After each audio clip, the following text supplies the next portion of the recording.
শুনলে আশ্চর্য হবেন।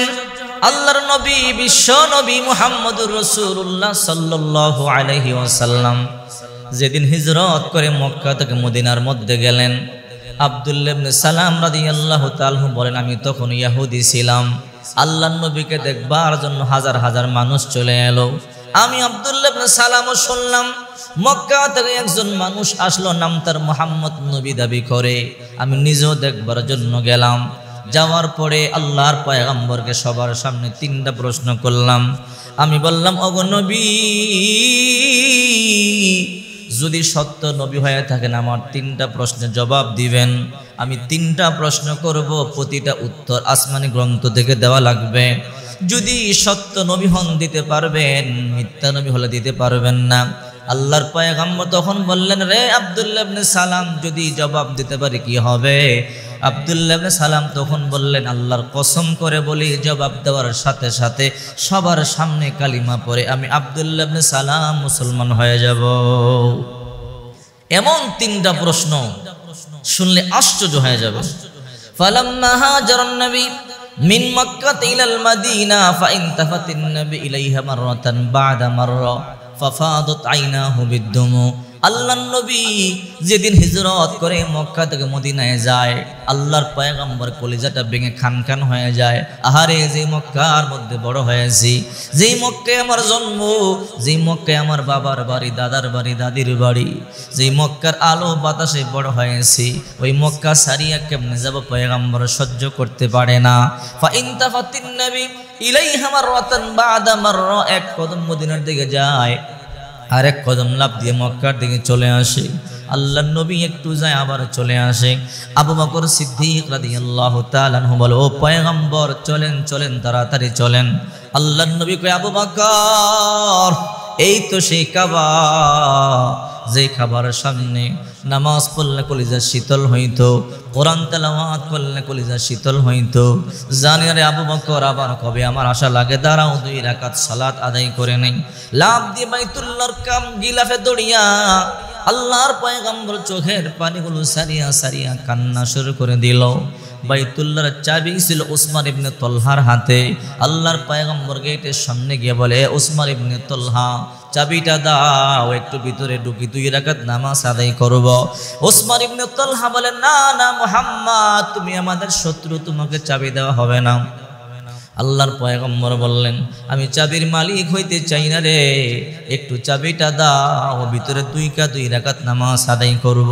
কিন্তু উসমান ইবনে তলহা আল্লাহর পয়গম্বরকে ধাক্কা মারিয়ে ফালা দিলেন। আল্লাহর পয়গম্বর চোখের পানিগুলো সারিয়া কান্না করলো, আমি তোমাদের দুশমন নয়, তোমরা আমাকে কেন মারো? যদি আমার বাবা আমার মা এই দুনিয়ার মধ্যে থাকতো, আমার দাদা দাদি থাকতো, তাহলে তোমরা আমারে এমন মারতে পারতা না। আল্লাহর নবী ফাফাদাত আইনাহু বিদ্দুম, চোখের পানি এগুলো সারিয়া কান্না করিয়া করিয়া মক্কা থেকে মদিনার মধ্যে হিজরত করবার জন্য গেলেন।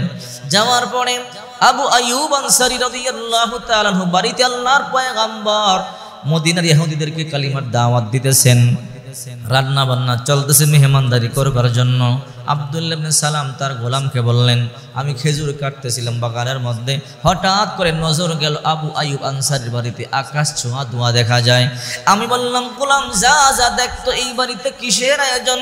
গোলাম দৌড়ে গিয়ে সংবাদ নিয়ে এলো, আব্দুল্লাহ ইবনে সালাম মক্কা থেকে একজন মানুষ আসছে, তার নাম মুহাম্মদ, দেখতে বড় সুন্দর নবী দাবি করে, সমস্ত মানুষ তাকে দেখবার জন্য আসছে, এই জন্য রান্না বান্নার আয়োজন চলতেছে।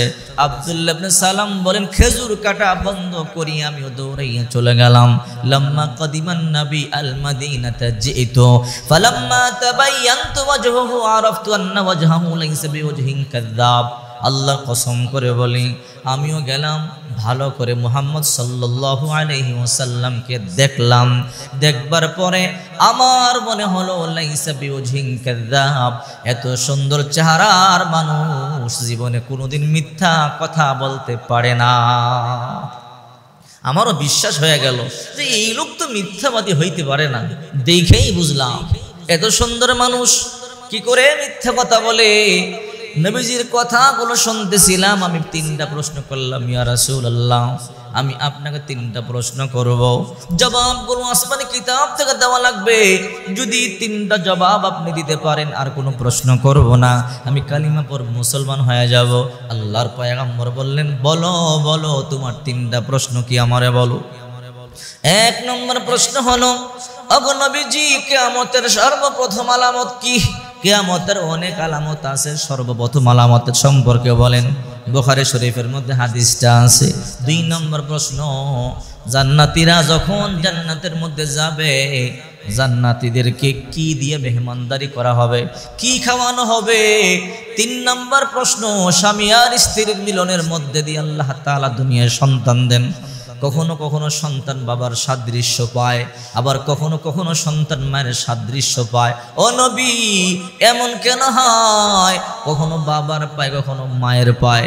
এই 3টা জবাব আমাকে দিয়ে দেন। আল্লাহর পয়গম্বর বললেন, তাহলে শোনো। 1 নম্বর প্রশ্ন হলো, তুমি আমাকে করেছো কিয়ামতের সর্বপ্রথম আলামত কোনটা? রে আব্দুল্লাহ ইবনে সালাম শোনো শোনো, কিয়ামতের সর্বপ্রথম আলামত হলো পূর্ব দিগন্ত থেকে বিশাল একটা অগ্নিকাণ্ড মানুষদেরকে ধাওয়া করে করে পশ্চিম দিকে নিয়ে জামায়াত করবে। এটা হলো কিয়ামতের সর্বপ্রথম আলামত। 2 নম্বর আলামত বলেন। 2 নম্বর, আমি যে প্রশ্ন করলাম মানুষদেরকে জান্নাতীর যে খাবার খাওয়ানো হবে জান্নাতীদেরকে, আল্লাহ তাআলা জান্নাতীদেরকে সর্বপ্রথম যেই খাবারটা খাওয়াবে ওই খাবারটার নাম বলেন। আল্লাহর পয়গম্বর বললেন, শোনো আব্দুল্লাহ ইবনে সালাম, আল্লাহ তাআলা সর্বপ্রথম জান্নাতি বান্দা বান্দীদেরকে যে খাবার দিয়ে মেহমানদারি করাবেন ওই খাবারটা হলো মাছের কলিজা ভুনা। মাছের কলিজা দিয়া জান্নাতীদেরকে আল্লাহ পাক রব্বুল আলামিন রুটি দিবেন। সুবহানাল্লাহ। আবার 3 নম্বর প্রশ্ন, ও নবী বাবা মায়ের মিলন মাঝে আল্লাহ তাআলা সন্তান দুনিয়াতে দেয়। কখনো কখনো সন্তান বাবার মতো হয়, কখনো কখনো সন্তান মায়ের মতো হয়। কারণটা কি আমারে বলেন। আল্লাহর পয়গম্বর বললেন, এ আব্দুল্লাহ ইবনে সালাম শোনো, বাবা মায়ের মিলন মাঝে 2 জনের পানি যখন একত্রিত হয়, লড়াই করে যারটা জিতে যায় সন্তানটা তার মতো হয়। বাবারটা জিতে গেলে বাবার মতো হয়, মায়েরটা জিতে গেলে মায়ের মতো হয়। আব্দুল্লাহ ইবনে সালাম বলে, আল্লাহর কসম আল্লাহর কসম, একটা উত্তর মিথ্যা হয় নাই। যা বলেছেন সত্য বলেছেন পয়গম্বর, দেরি করতে চাই না। এই মুহূর্তে সবার সামনে আমি আব্দুল্লাহ ইবনে সালাম কালিমা পড়ে মুসলমান হয়ে গেলাম। লা ইলাহা ইল্লাল্লাহু মুহাম্মাদুর রাসূলুল্লাহ সাল্লাল্লাহু আলাইহি ওয়াসাল্লাম। এই জন্য বিশ্ব নবীকে যারা বর্তমানে মিথ্যা মনে করে, ব্যঙ্গ করে, খোদার কসম করে বলি, এদের দুনিয়াও শেষ, পরকালও শেষ। আবু জাহেলের মতো কাট্টা কাফের পর্যন্ত আল্লাহর পয়গম্বরকে মিথ্যা বলতে পারে নাই। জাদুকর বলছে, মিথ্যা কেন বলে নাই? আবু জাহেল নিজেও দেখছে আল্লাহর নবী জন্মের পর থেকে জীবনে কোনোদিন মিথ্যা কথা বলে নাই। রসুলের মতো সত্যবাদী শ্রেষ্ঠ মহামানব এই দুনিয়ার মধ্যে আর হতেই তো পারে না। তুমি মিথ্যাবাদী নবীকে কি করে বলো?